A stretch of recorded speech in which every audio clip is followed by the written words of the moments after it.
Hey guys, Donald Miller. It's December 21st, so technically we're supposed to be shut down. But like 2020, everything else, nothing goes as planned. So we had a company get together on Friday, and a couple topics came up. And one of the topics, and we can do both. We can do helpers advancing as well as mechanics and foremans, and the ability is almost the same as far as electrical ability. A mechanic is an electrician that can install whatever you ask him to install.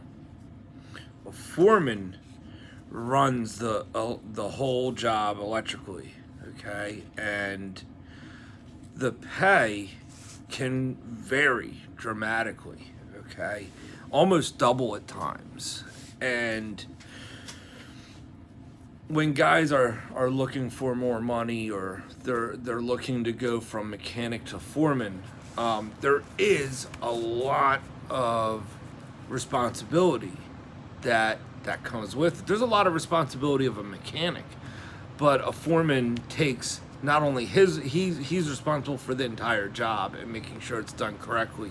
And you get into some of these larger jobs, a foreman's task can be daunting, and you can't execute a foreman's position the same way you would execute a mechanic's position. So there's a reason that pay scale is so different. And the one thing I notice guys struggle with is they don't want to look at their faults. So if you expect to go from mechanic to foreman, or even just advance as a mechanic, you really have to self-criticize, okay? And it's the best way that I can show someone how to grow is point out your own faults. Don't be afraid to write down all your problem areas, and don't be shy about it.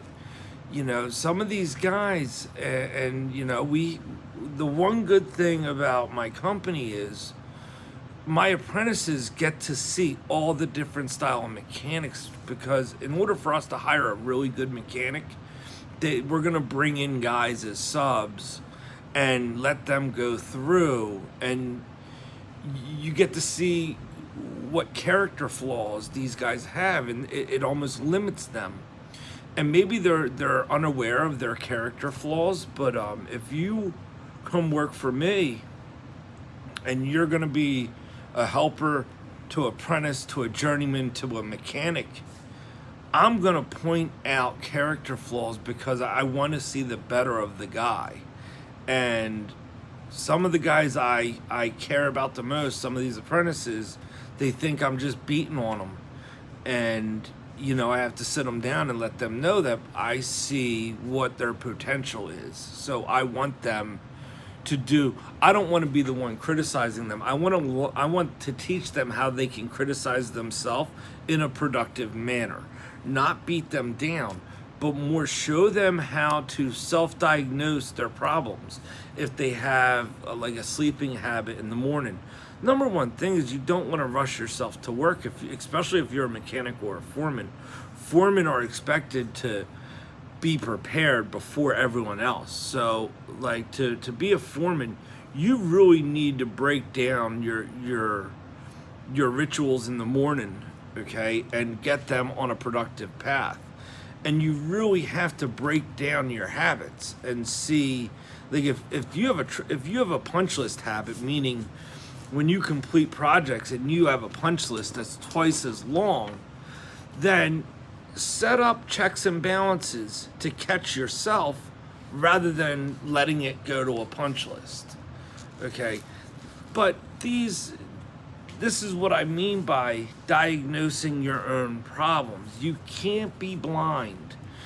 And a lot of times what guys will do is they'll focus on all the good things and all the right things they did, but they won't focus on the bad things. The bad things are what's keeping you from making more money. If you did the right things, that's great. You got that in the bag. But if you're expecting to advance or get to the next pay level, you already got the right things down. You did them right. What are the bad things? Where are the things that you need to work on? Smoking is number one. Smoking is horrible. One, you smell like crap. And I was a smoker, so I understand. But two, it eats up time of the day, so your completion rates are going to be less. And you just have to watch the habits you form with smoking, including rushing, including your attitude. Smokers have issues as far as rushing things, so they can go out and have a cigarette.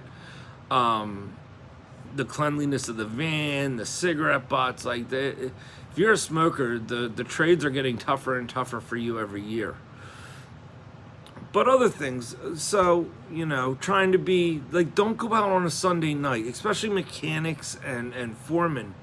Their Sunday night activities should really be geared towards a fresh start Monday morning, so that at least when they get their work logs, they're not dragging already. And if you drag on a Monday and you get a heavy work log, it doesn't make the week feel good. So try to start off Monday with a good foot forward. Get there 15 minutes early. Have any conversations that need to be had for the week. All right, that way, your whole week isn't crap.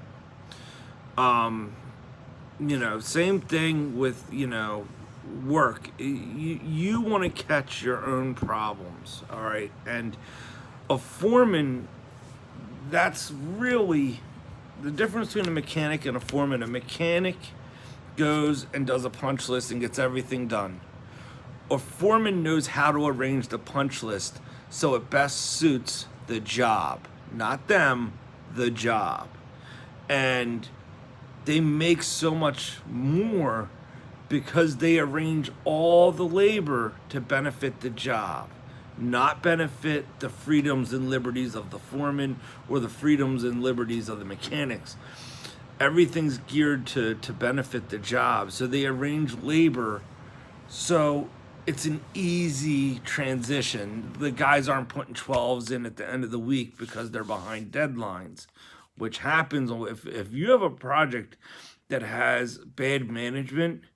All of a sudden, towards the end to make deadline, you have guys putting in 12-hour days. They're just burning the wick at both ends, and you can see it. Like, you can see guys are drained.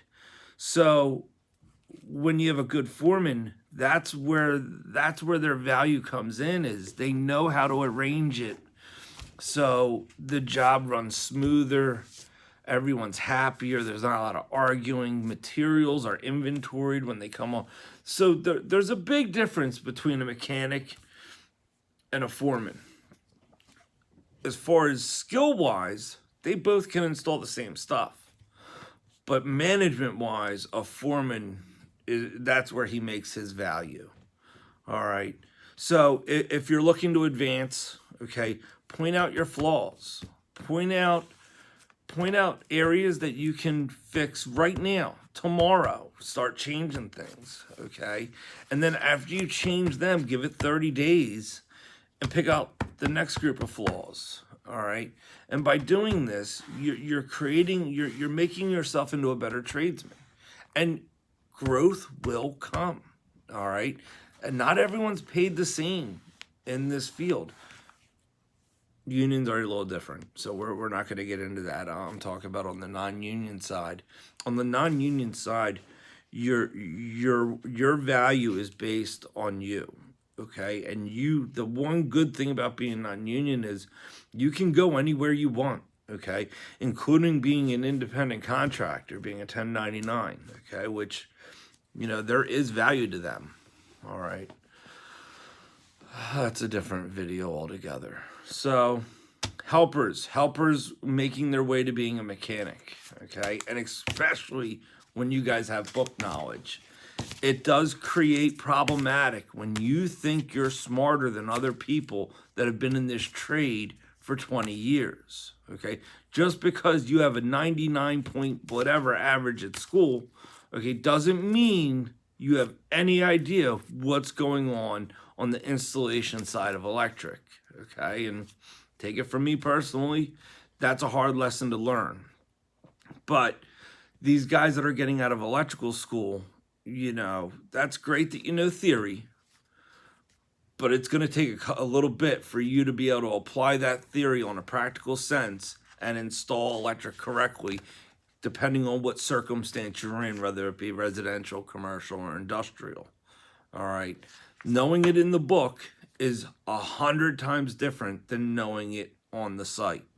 So you get some of these guys that are coming out with all this book knowledge, and they're learning from guys that don't have any book knowledge but have been installing it for 20 years. So they were on-site trained. Okay, they might not know code very well, but they know how to install whatever needs to be installed.